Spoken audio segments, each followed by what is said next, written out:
তোমরা সবাইকে আমার চ্যানেলে স্বাগত জানাচ্ছি। আজকে ফার্স্ট আমার একটা লং ভিডিও আমার চ্যানেলের মধ্যে। তোমরা অবশ্যই দেখবে এবং আমাকে কমেন্ট করে অবশ্যই জানাবে আমার ভিডিওটা কেমন লাগলো। আমরা অনেকেই মেয়ে আর ছেলের বউয়ের মধ্যে গুলিয়ে ফেলি।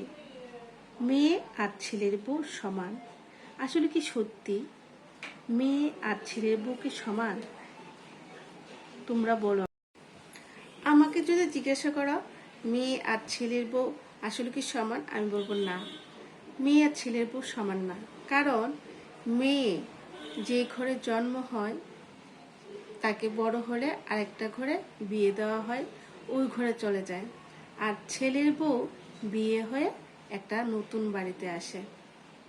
মেয়ে যে ছোট্ট থেকে জন্মের পর থেকে আদর আবদার এসব নিয়ে বড় হয়, ছোট্ট ছোট্ট কাজ যেমন পড়াশোনা করা, ঘর মোছা, ঠাকুর ঘরে পূজা দেওয়া, বাবা মার সাথে জিদ করা, এগুলো নিয়ে বড় হয়।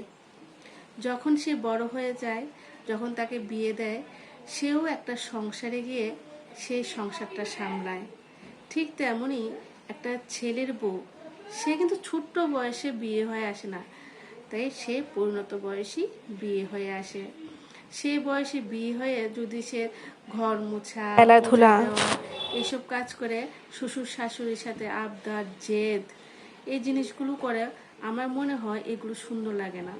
কারণ যখন একটা ছেলের বউ আসে, শ্বশুর শাশুড়ি তার কাছে অনেক আশা থাকে যে সে যে কাজগুলো সে সুন্দরভাবে করবে। যেমন রান্না বান্না, মেয়েরা কিন্তু বাবার ঘরে থাকতে রান্না বান্নাটা একদম কম পরিমাণেই করে না বলেই চলে। কিন্তু যখন বিয়ে হয়ে যায়, শ্বশুরবাড়িতে ঠিকই সব কাজ করে। ঠিক কিনা তোমরাই বলো? ঠিক তেমনই একটা যখন ছেলের বউ বাড়িতে বিয়ে হয়ে আসে, তখনও শ্বশুর শাশুড়ি তার কাছে সেই এক্সপেকটেশনটাই করে যে সেও সংসারটা হাতে নেবে।